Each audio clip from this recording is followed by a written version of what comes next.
What if the doubt you've been trying to get rid of is actually part of your faith, not its opposite? That may sound like a strange thing to say, and I want to stay with the strangeness of it for a while, because I think there's something here that most of us have never been given permission to consider. Doubt is not the absence of faith. It may be one of its most honest forms. I'm not going to resolve that quickly. The wisdom is inside the tension, not on the other side of it. The problem is that everything we've been taught points in the opposite direction. Faith and doubt have been presented to us as mutually exclusive, two ends of a spectrum, and you are somewhere on it. The more faith, the less doubt. The more doubt, the less faith. And the direction you are supposed to be moving is always away from one and toward the other. That logic feels almost self-evident, and it produces a very particular kind of suffering. The person who believes and questions at the same time has no place to stand. The doubt becomes something to hide, to fight, to apologize for. A private failure in a very public-looking faith. Thomas is the name we reach for when we want to name this. Doubting Thomas, the one who had to see before he believed. His name has become shorthand for failure. Doubting Thomas. But I want you to notice something. Thomas was present. He kept showing up. He was in the room. And when Jesus met him there, he did not rebuke him. He offered his hands. We'll come back to Thomas. But first, let's name the binary clearly, because it needs to be seen before it can be questioned. Faith equals certainty. Doubt equals lack of faith. Choose a side. And the problem with this binary is not just that it's psychologically harmful, though it is. The deeper problem is that it may be theologically wrong. Here is a question worth sitting with. What is the actual opposite of faith? If you follow the thread carefully, through scripture, through theology, through the lived experience of the mystics, the answer is not doubt. The opposite of faith is certainty. Not certainty as a spiritual posture of trust, but certainty as a closed system. A self-sufficient knowing that no longer needs to lean on anything beyond itself. A place where there is no gap, no mystery, no reaching towards something you cannot fully grasp. A place where God becomes unnecessary because you have it all figured out. That is the real alternative to faith. Not honest wrestling. Closed-off self-sufficiency. The writer of Hebrews gives us the most direct definition of faith in all of Scripture. And notice what he doesn't say. Now, faith is the assurance of things hoped for, the conviction of things not seen. Hebrews chapter 11, verse 1. Things not seen. Faith, by definition, is oriented toward what is not fully available to us. It is trust extended into territory that cannot be verified, proven, or locked down. If faith is the conviction of things not seen, then certainty, the possession of things fully known, is not its pinnacle. It may be its ending. What this means is that doubt and faith are not on opposite sides of a line. They are often moving through the same territory together. The person who doubts is the person who still cares, who is still engaged, still pressing, still reaching. The faith that has never wrestled may not be faith at all. It may be comfort, or habit, or inherited assumption. There is a father in the Gospel of Mark, a desperate man whose child is ill. He comes to Jesus with everything he has. And what he says in that moment is one of the most theologically honest sentences in the entire New Testament. I believe. Help my unbelief. Mark chapter 9, verse 24. He doesn't hide the contradiction. He offers it. Both truths are present at the same time, and he holds them both, and he brings both of them to Jesus. And Jesus heals his son. The man doesn't first resolve his doubt and then receive grace. he receives grace inside the unresolved tension. This is the hidden wisdom. Doubt is not the exit from faith.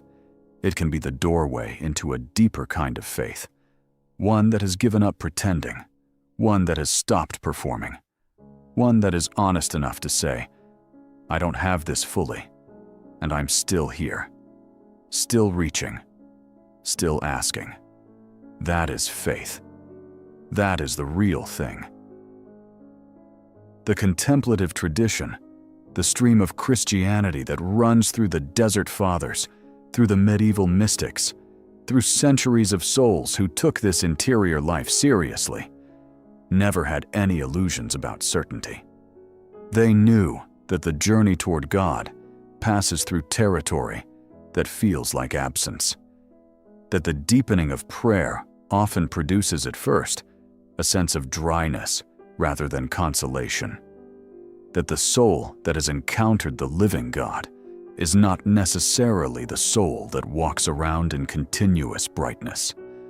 Sometimes it is the soul that has learned to walk in the dark.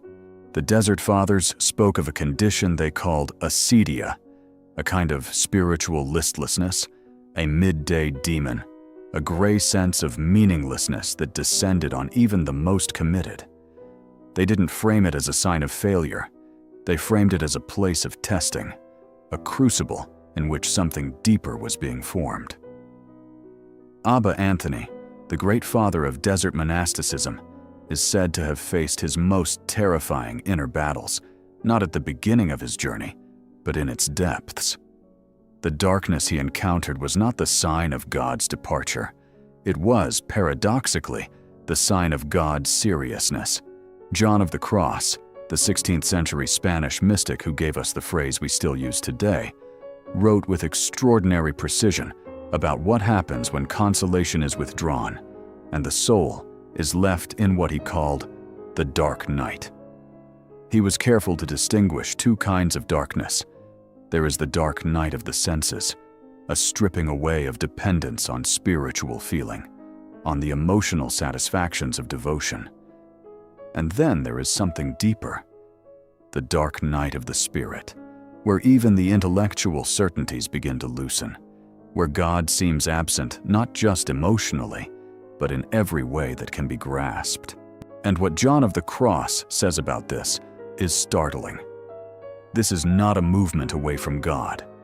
This is God drawing the soul further in, but by a path the soul cannot recognize as approach, because all its previous maps are now useless. Doubt in this framework is not the opposite of faith.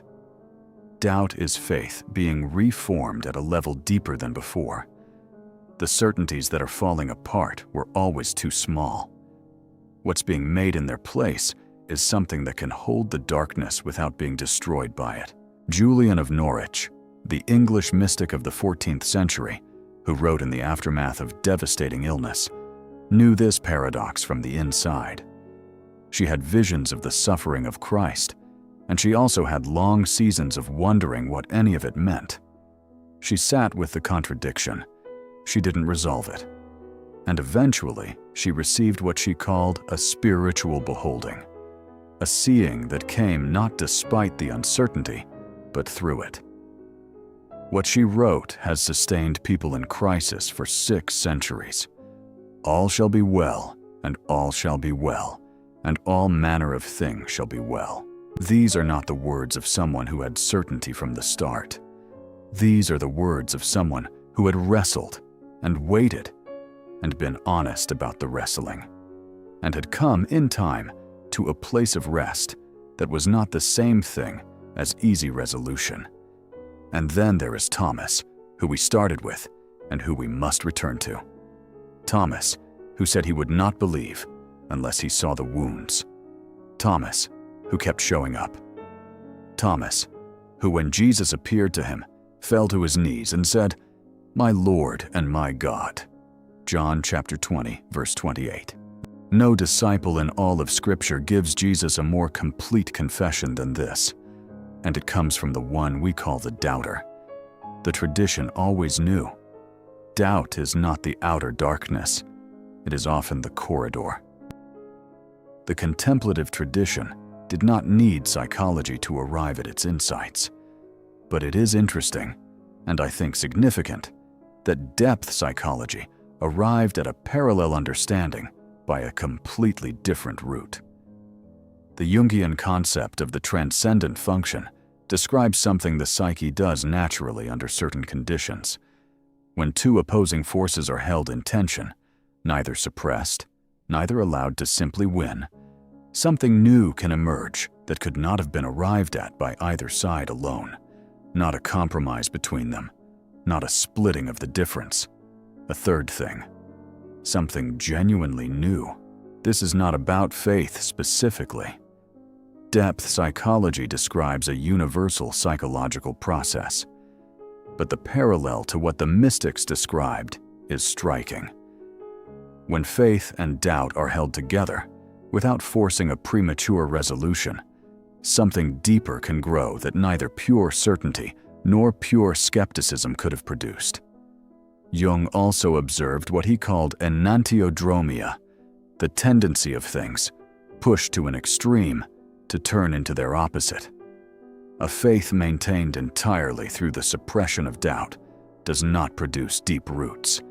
It produces a kind of brittleness. The questions don't disappear when they're refused. They accumulate in the interior. And when something eventually cracks the surface, the collapse is often far more complete than it needed to be. This is not a theological statement. It is a psychological observation. But it rhymes precisely with what John of the Cross said about souls who build their faith only on consolation and feeling. They become dependent on the experience rather than on God. When the experience withdraws, as it will, they have nothing underneath to sustain them. The integration that depth psychology speaks of and the formation that the mystics speak of describe a similar movement toward a self and a faith that can hold tension without being destroyed by it. That is the goal, not the elimination of doubt, its integration. So what does it actually look like to live inside this paradox? Not to resolve it, but to inhabit it? The first thing it looks like is permission. Permission to bring your questions into prayer, rather than leaving them at the door. The Father in Mark 9 didn't clean himself up before approaching Jesus. He came with the contradiction in his hands. That is the model. Not, get your faith together and then pray. Pray with whatever you actually have, including the doubt. There is something that happens when we stop hiding our doubt from God and start offering it to Him. Not performing certainty we don't have, not pretending. Actually saying, with the Father in the story, I believe. Help my unbelief. This kind of prayer requires courage, because it admits that we are not sufficient, that we don't have this figured out, that we need something beyond our own capacity to believe. And that admission, that honesty, is itself a form of faith. It is trust in a God who can handle the truth about us. The second thing it looks like is patience with the process, the dark night of the soul, if you are in it, or have been in it, is not a crisis to be solved as quickly as possible. It is a season to be moved through. The Desert Fathers understood this.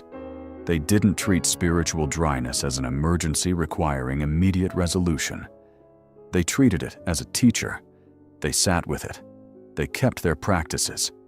They did not make dramatic decisions based on how they felt. There is a practice in the Ignatian tradition called the exam, a daily review of consciousness, asking where consolation was present and where desolation was present. What's striking about this practice is that it treats desolation, the absence of felt connection to God, not as a sign of failure, but as information, something to be noticed, held, brought into awareness without panic. If you are in a season of dryness, of question, of doubt, the Ignatian tradition would say, notice it, bring it. Don't make irreversible choices in the middle of it. And wait. The third thing it looks like is honesty and community. One of the most damaging things the church does, often without knowing it, is create cultures where doubt cannot be spoken, where the questions are shamed rather than welcomed, where the person who is struggling in private feels unable to be struggling in public. What would it mean to be in a community, or to help create one, where someone could say, "I don't know if I believe this right now"? Where that statement was met not with correction or alarm, but with presence and recognition. Where the answer was, "I've been there too. You don't have to pretend here. This is not the same as a community without conviction. It is a community with enough depth of conviction to hold the questions. The strongest faith is not the most defended. It is the most honest." Finally, and this is important, living the paradox means learning the difference between doubt and corrosive despair. Doubt that is honest wrestling, that keeps showing up, that still reaches. That is faith in motion. It is alive. It is engaged with the real God rather than with a cardboard version. But there is another kind of darkness, one that has given up reaching, that has closed itself off, that has decided the question no longer matters. That is something different. And if you are in that place, it is worth asking, who in your life can you be honest with? What small practice can you maintain, even when it feels empty? The mystics kept their practices in the dark night, not because the practices felt alive, but because they trusted that faithfulness in darkness was its own form of faith. The goal is not certainty. The goal is trust. Trust deep enough to keep walking when you can't see. We started with a question most people carry alone, and we haven't resolved it. I don't want to, because the resolution isn't the point. The point is to live inside it with greater honesty, greater courage, and greater trust. The father with the sick child brought his contradiction to Jesus. The Thomas who doubted gave the most complete confession of faith. The mystics who walked through the dark night emerged, not unchanged, but deeper. Not without questions, but with a trust that didn't depend on having the answers. Here is the question I want to leave you with. Don't answer it now. Sit with it. What would change if you stopped treating your doubt as an obstacle to faith and started bringing it to God as an offering? If this has touched something in you, I would genuinely love to hear about it. Tell me in the comments, has doubt been something you've had to hide? Has it ever become a doorway? I read every comment, and your stories help shape where this channel goes. In the next video, we're going to go somewhere that connects deeply with what we've explored today. Because if doubt is often the honest face of faith, what does it mean that so many of us are exhausted by the effort of trying to be a good Christian? What happens when the performance of faith becomes its own kind of trap? That's where we're going next. The exhaustion of being a good Christian. I think you'll want to be there, transforming the mind, returning to God.